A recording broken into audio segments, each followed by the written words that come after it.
Eh bien, la Colombie est actuellement en train de négocier un processus de paix.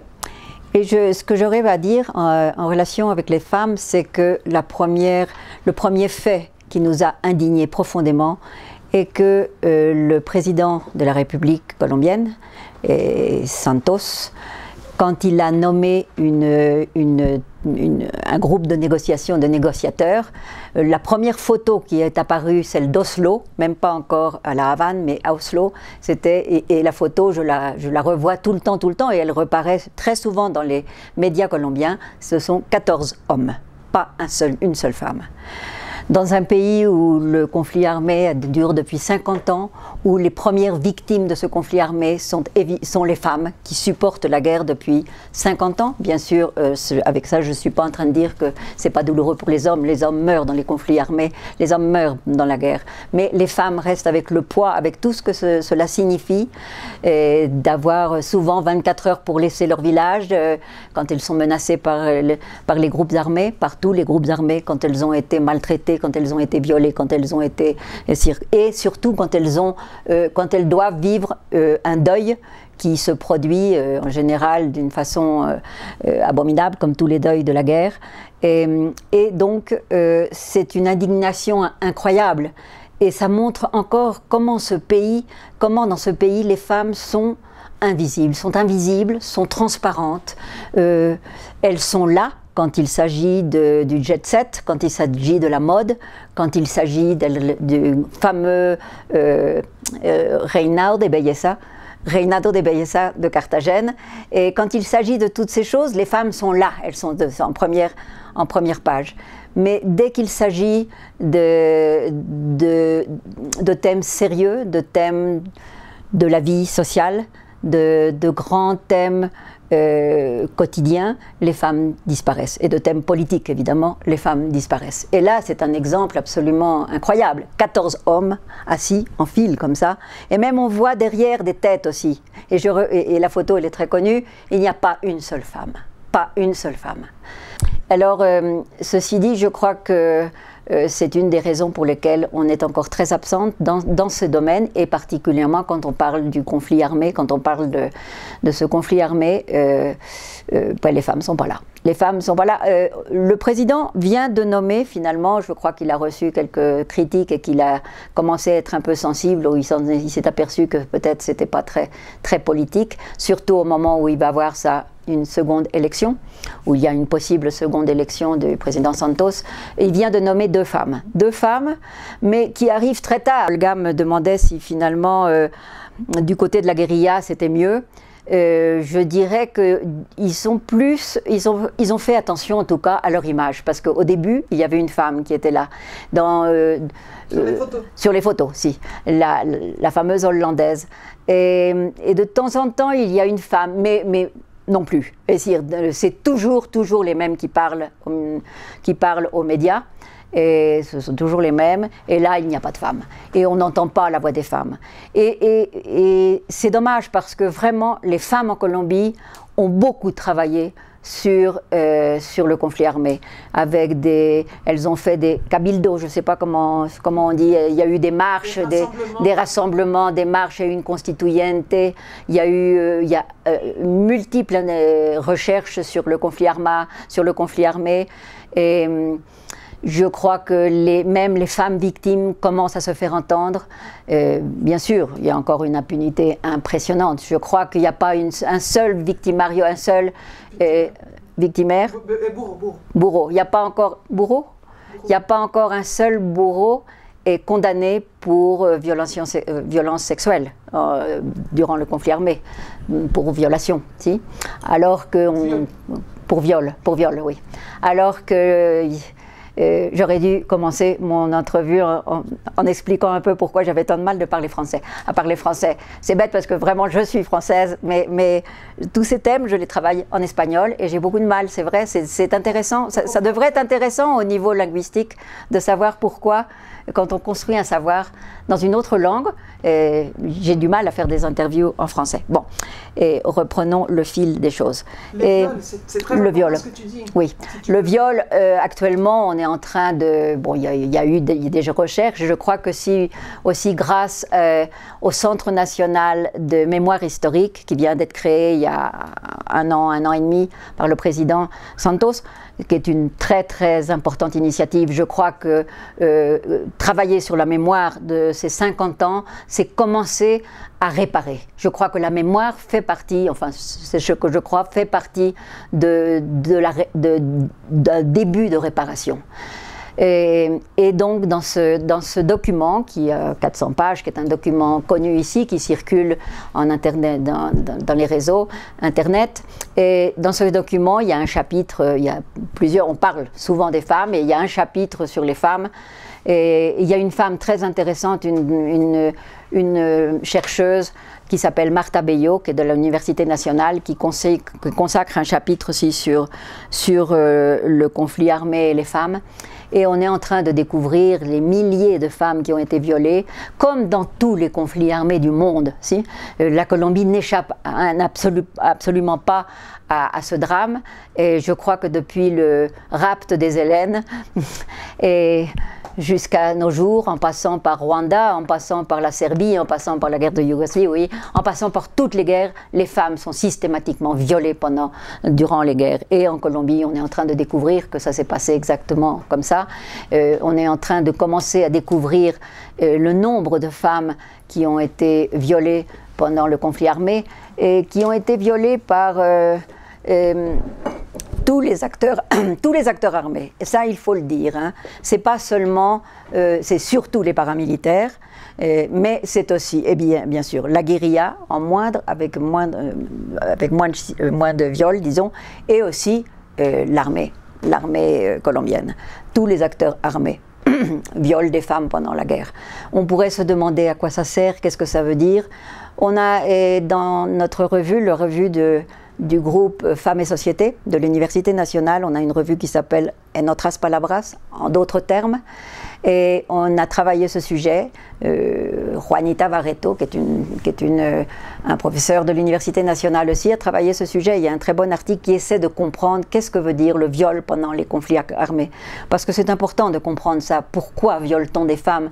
Pourquoi le corps des femmes est finalement toujours un bottin de guerre? Un bottin, on dit? Non. Un botin de guerre? Un trophée. Pardon, oui, un botin. Un trophée de guerre. Et qui est finalement une espèce d'inculquer la honte pour une femme, et finalement pour une femme et tout son groupe et tout son village, si?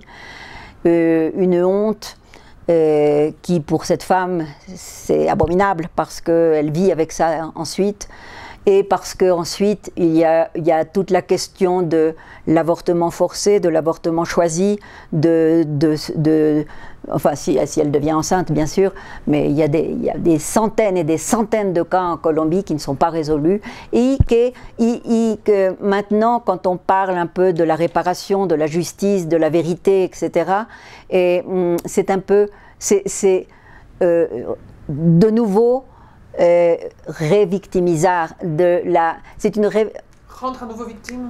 C'est de rendre à nouveau victime ces femmes, si qu'on leur demande de raconter ce qui s'est passé, mais rien n'est prévu encore. Rien n'est prévu encore pour ce qui va arriver avec la justice, la réparation, avec la mémoire, avec cette mémoire qu'il faut construire. Et ça, c'est un thème absolument d'une importance énorme pour cette année enfin pour le post-conflit, s'il va y avoir un post-conflit, et il y aura un post-conflit évidemment un jour ou l'autre. Je ne serai peut-être plus là, mais j'espère que je pourrai quand même connaître un peu une Colombie en paix, bien que la paix en Colombie ça veut rien dire non plus, hein. Le mot, ce terme, je crois qu'il faut trouver d'autres, enfin une Colombie sans conflit armé, disons. On ne peut pas faire payer culpabiliser le conflit armé de toutes les violences sur les femmes. c'est vrai que le conflit armé exacerbe, multiplie les violences. Je pense que le déplacement forcé est un peu le croisement de toutes les violences. C'est un croisement de toutes les violences et finalement c'est souvent dans les déplacements forcés que les adolescentes sont violées aussi. Et évidemment, à ce propos, il faudrait ajouter que la Colombie actuellement a, de alguna manera, en quelque sorte, une médaille d'or, si on peut dire ça, est en premier rang des adolescentes enceintes. Et je vais ajouter quelque chose parce qu'il faut le savoir. En 2011, mais pareil en 2012, ça a à peine baissé. Il y a 6000 petites filles entre 10 ans et 14 ans qui sont mères de famille. 6000 petites filles. On est arrivé au fait que c'est un délit. C'est un délit, c'est maintenant dans le code pénal, c'est-à-dire quand on peut savoir qui sont les hommes qui sont responsables de ceci, normalement ils devraient aller en prison, normalement. L'impunité est énorme aussi dans cela. Mais on a pu travailler au moins un peu sur ce sujet. Donc ce que je veux dire, et ces petites filles, bon oui, il y en a qui sont dans des endroits de déplacement, mais pas toutes, pas la majorité même. Donc ce pays, c'est un pays de violence, d'accumulation de beaucoup de violence. C'est un pays terriblement patriarcal, terriblement familiste, ou encore femme égale maman, femme égale mère. Si? Quand depuis combien de temps on travaille que femme, évidemment, c'est égal avant tout à sujet social de droit, un sujet de droit. Si. Et la gauche aussi, pour la gauche, les femmes sont transparentes. Si. Pour la gauche, les femmes n'existent pas. Pour la gauche, la légalisation de l'avortement, c'est un sujet absolument impensable encore pour la gauche. C'est incroyable, mais c'est comme ça. Pourquoi pourquoi les actions des femmes, pourquoi ce que les femmes peuvent faire actuellement est indispensable pour construire la paix, pour une paix qui se construit peu à peu, parce que la paix c'est pas un jour, c'est des années à construire. Je pense que d'abord parce que ce sont elles qui sont là, qui restent, ce sont elles les victimes, ce sont elles. Les hommes, beaucoup d'hommes sont morts à la guerre, sont emprisonnés, oui. Donc les femmes sont là. Ce sont avec elles qu'il faut travailler. C'est elles, en plus, c'est elles qui encore ont cette énergie pour se reconstruire, pour se réinventer, pour réinventer ce pays, que ce soit quelquefois en chantant, en dansant, en tissant, parce qu'elles tissent, parce qu'elles font, parce qu'elles commencent à parler aussi, elles comprennent que parler, que dire ce qu'elles ont vécu, que d'essayer de trouver de nouveaux sentiers, de nouveaux chemins pour continuer à vivre, c'est fondamental pour la paix. Parce que ce sont elles qui... Je crois que la mémoire de ce pays doit compter avec les femmes. Et ne peut pas se construire sans les femmes, c'est impossible. Si? La mémoire doit se construire avec elles. Et elles ont d'ailleurs... Et ce qui est formidable avec les femmes, c'est qu'elles ont des façons, elles vont sûrement trouver des moyens de parler de ce qui leur est arrivé, de se reconstruire, de réinventer d'une certaine façon ce pays. Sûrement, elles vont y arriver, j'en suis sûre. Et je les connais. Enfin, je crois que je les connais.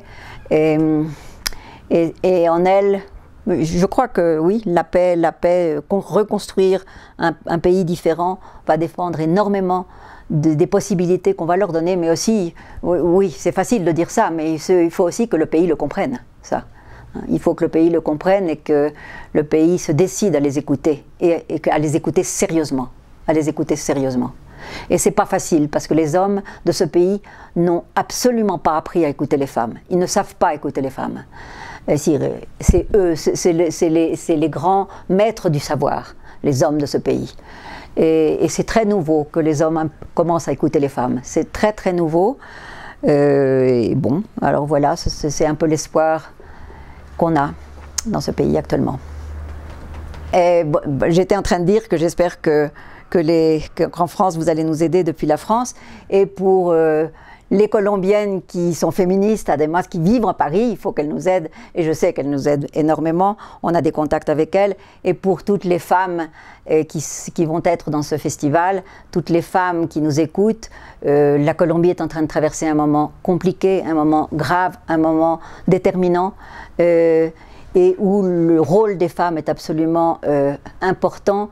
Et ces femmes ces femmes victimes de la guerre, qui sont des milliers et des milliers dans ce pays depuis 50 ans, et qui... pourquoi je suis restée en Colombie? Parce que c'est vrai que les femmes... Bon, je suis tombée amoureuse de ce pays. Je crois que de ce pays, on s'en va en 15 jours ou on reste toute la vie. Je suis tombée amoureuse de ce pays, mais particulièrement par le biais des femmes. Parce que j'ai trouvé des femmes qui sont capables de se réinventer chaque jour, après des deuils incroyables, après des épreuves, mais impressionnantes, des fils disparus, des fils il y a des femmes qui ont un fils dans la guérilla, un fils dans les paramilitaires, ça existe ici. Ici, on a des cas comme ça, et des femmes qui se réinventent, et des femmes qui sont les premières levées, les dernières couchées, les femmes qui se regroupent pour faire une petite association et pour lutter contre, pour obtenir le droit à la terre, c'est incroyable ça. Donc, depuis la France, et il faut nous aider, et vraiment il faut envoyer des messages à ces femmes. Je crois que ces femmes sont... moi, quelquefois, je pense que quand on lit des drames, comme les drames qu'il y a souvent, comme des massacres de villages et tout ça, quelquefois, on se couche ici en Colombie en disant ce pays ne va pas se réveiller demain, c'est pas possible. Borjaya, je me rappelle de Borjaya, qui est un drame impressionnant. Je ne vais pas le raconter, ça serait très long, mais le lendemain, j'avais un éditorial dans le Tiempo et je l'ai envoyé vide. J'ai téléphoné, bien sûr, parce qu'ils ne vont pas comprendre. Enfin, si, ils ont compris très bien. J'ai eu une phrase seulement, et j'ai dit, je ne trouve pas les mots, je ne peux pas. Et c'est ça, la Colombie, très souvent.